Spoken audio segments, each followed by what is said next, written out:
नमस्कार, आप सभी का स्वागत है आपका अपना YouTube channel all about GK by D pro में। दोस्तों, अगर आप मेरे नए सब्सक्राइबर होने वाले हैं तो आपको पता नहीं होगा कि मैंने कुछ दिन पहले एक वीडियो डाला था। जो वीडियो था कि फ़्लाइट में ट्रैवल करने से पहले अपने मोबाइल से फ़्लाइट का टिकट कैसे बुकिंग करें।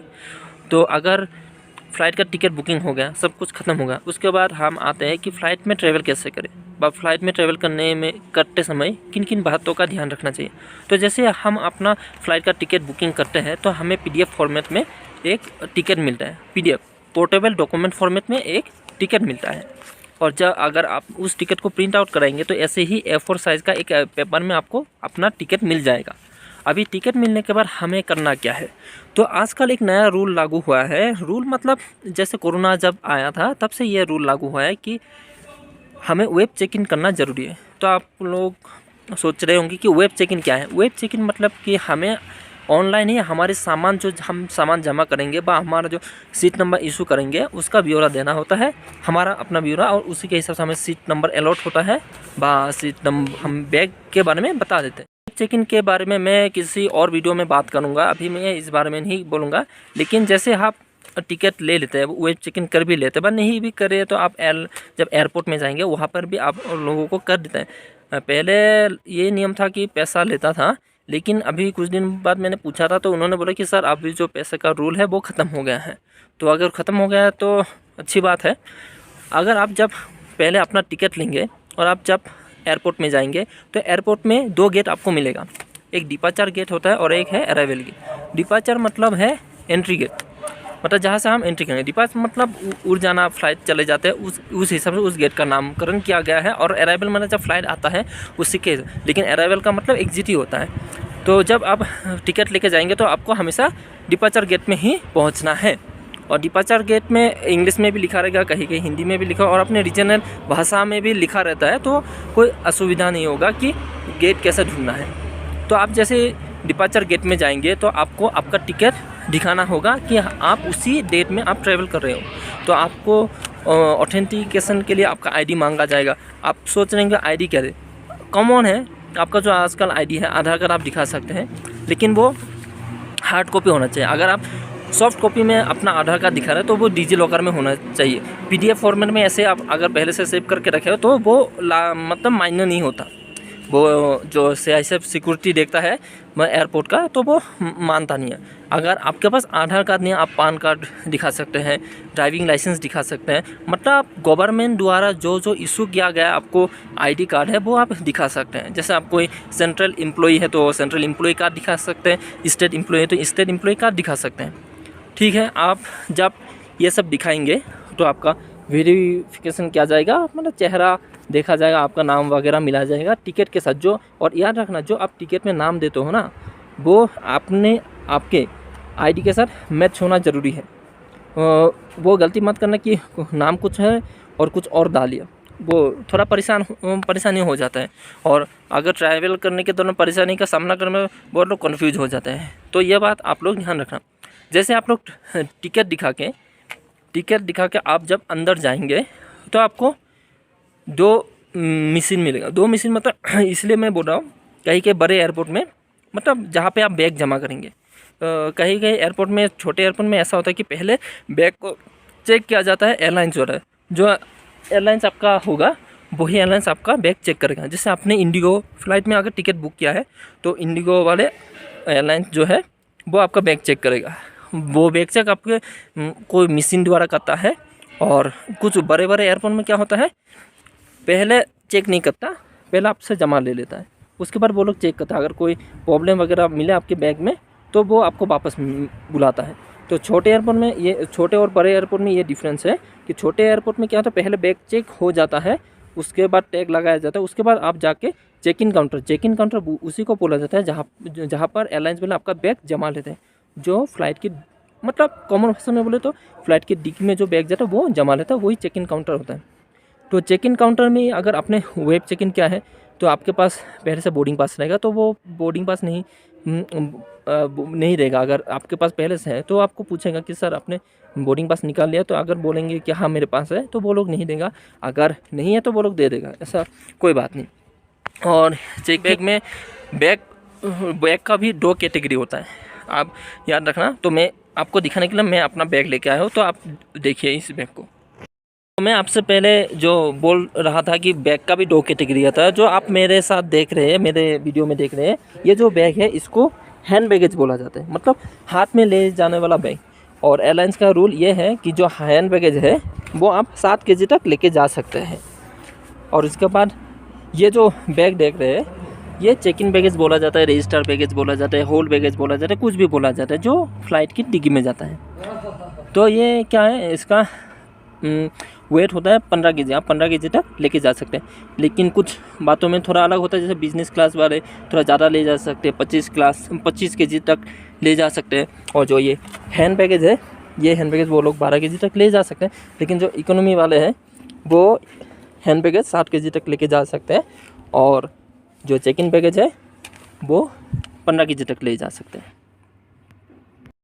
मैंने आपसे जो चेक इन बैगेज के बारे में बोला है, उसका कोई साइज़ नहीं होता। आप एक बोरी में भी बांध के ले जा सकते हैं, सिर्फ उसका वेट मायने रखता है। और लेकिन जो हैंड बैगेज है उसका साइज़ मायने रखता है। क्यों साइज़ मायने रखने का कारण यही है कि जो हम फ्लाइट के अंदर बैग लेके जाते हैं, वो अगर ज़्यादा मतलब 7 केजी है लेकिन लंबा ज़्यादा हो गया, तो उसके रखने में थोड़ा प्रॉब्लम हो जाता है, बाय स्टोरेज का प्रॉब्लम हो जाता है। तो इसलिए हैंड बैगेज का साइज़ रहता है। तो वो हैंड बैगेज का जो साइज़ रहता है, कुछ लंबाई में 55 सेंटीमीटर था और चौड़ाई में 25 सेंटीमीटर और ऐसा कुछ समथिंग था। वो आप फ्लाइट में कभी एयरपोर्ट में देखेंगे तो आप समझ जाएंगे।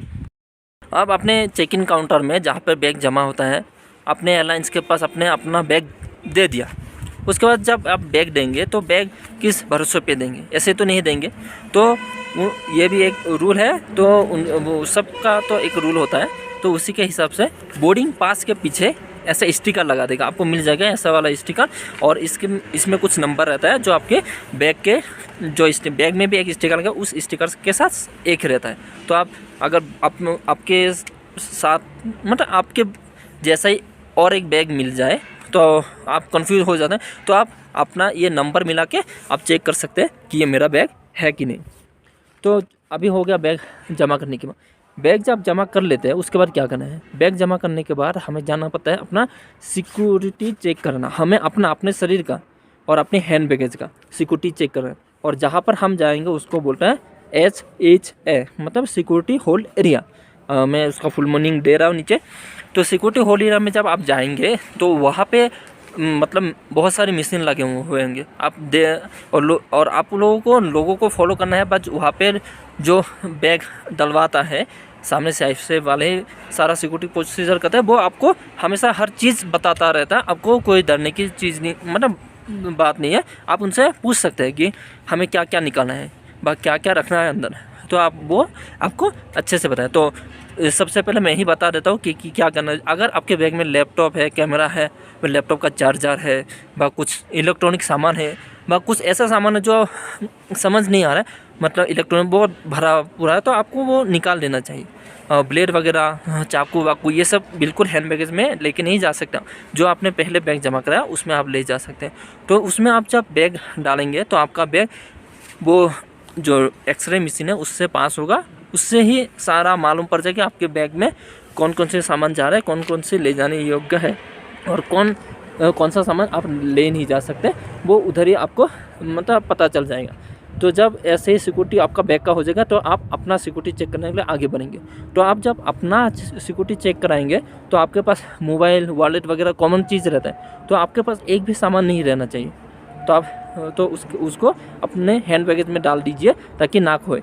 उसके बाद आप आगे बढ़िए। आगे जब बढ़ते हैं तो आपका सिक्योरिटी चेक होने के बाद हाथ ऊपर करने के लिए बोलेगा, हाथ ऊपर कीजिए, सिक्योरिटी चेक होगा, बस सिंपल हो गया। जब अपना सिक्योरिटी चेक हो गया और उसके बाद आप अपना जो हैंड बैगेज और दूसरे साइड में आ जाएंगे, उसको आप कलेक्ट कर लीजिए। और अगर कुछ चीज़ आपने बाहर रखा हो तो आप वो अपने बैग में डाल दीजिए। और यहाँ पे आप जब सारा काम ख़त्म हो जाएगा, आप अपना बैग लेके आप आगे बढ़ेंगे।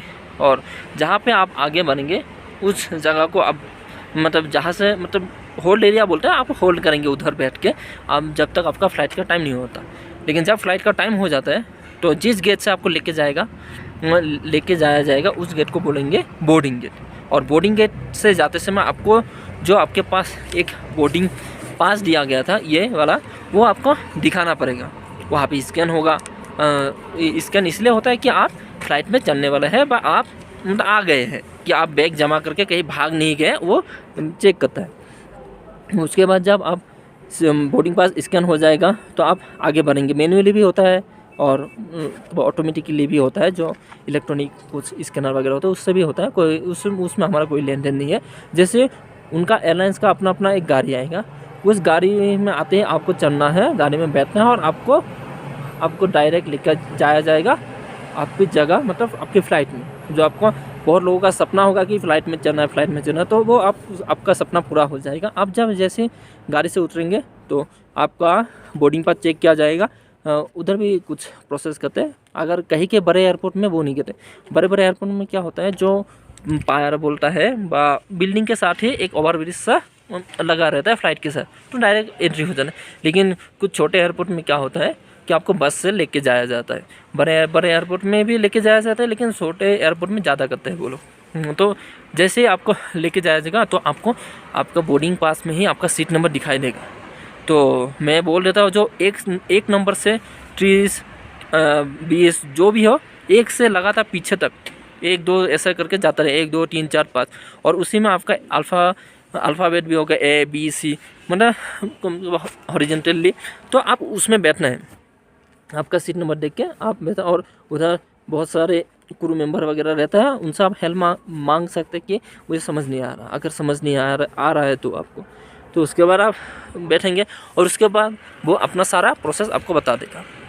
तो ये जो मैं वीडियो बना रहा हूँ आपको मैं कल दिखा दूँगा पूरा वीडियो के साथ। तो अगर इस वीडियो को आप ये जानकारी आपको अच्छी लगी है तो आप वीडियो को ज़रूर लाइक कीजिए और चैनल को सब्सक्राइब कीजिए और लोगों तक शेयर भी कीजिए, ताकि जो फ्लाइट में चलने जा रहे हैं, फ्लाइट में जा रहे हैं, उनको जानकारी प्राप्त हो और उनको कोई दिक्कत का सामना करना ना पड़े। ऑल अबाउट जीके बाय दीप्रो मेरे चैनल का नाम है। अभी आप अपने फ़्लाइट में जब उठते हुए अपनी जगह पे पहुंचने वाले होंगे तो अभी आपको क्या करना पड़ेगा इसके बारे में मैं बताता हूँ। सीट बेल्ट को बांधने को छोड़ के वो तो एयरलाइंस वाला बता देगा।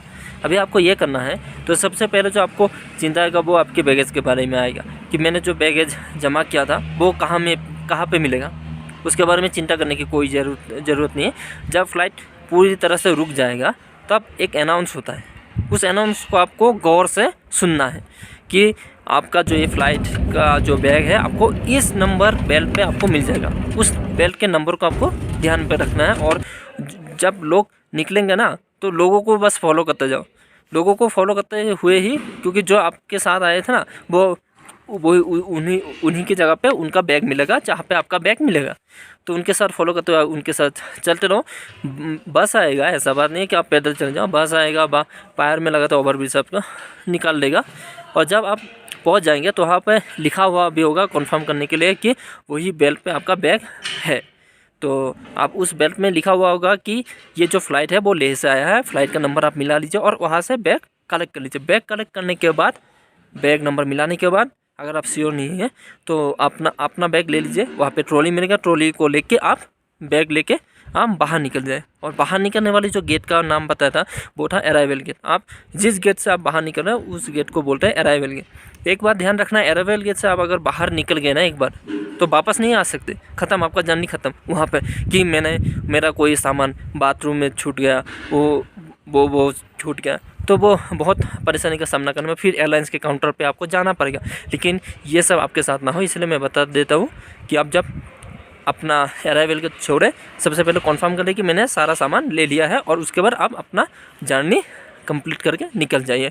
और ये जो जानकारी अगर आपको अच्छी लगी ना तो वीडियो को लाइक ज़रूर कीजिए, चैनल को सब्सक्राइब जरूर कीजिए। वीडियो का क्वालिटी थोड़ा ख़राब हो सकता है लेकिन जानकारी बहुत अच्छी है।